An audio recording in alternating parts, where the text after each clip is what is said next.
Nous avons choisi de prendre le pouls des policiers après maintenant 9 semaines de mobilisation des Gilets jaunes. Écoutez ce reportage de Jean-Sébastien Soldaini qui, exceptionnellement, a eu l'autorisation de jouer les observateurs au cœur du dispositif des forces de l'ordre. C'était lors de la journée de manifestation de samedi dernier à Amiens. C'est parti.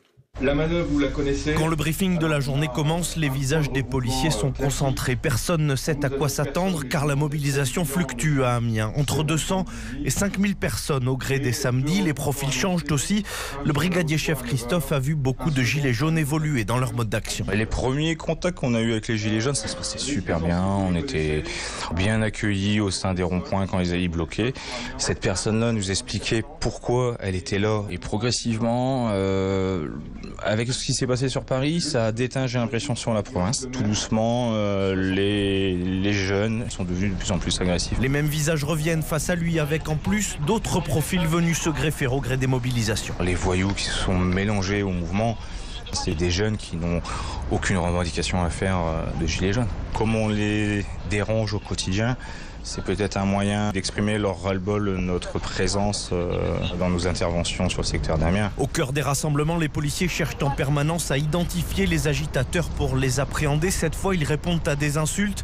Une vingtaine de policiers se dirigent vers un petit groupe de manifestants. TN80 de Draco, donc à tous les effectifs, sauf interpellation. Bonjour monsieur. Oui. Doucement là. Doucement. Dans ce contexte de tensions à répétition, Stéphanie, membre des patrouilleurs, ne cache pas une certaine appréhension. Forcément, la peur est là.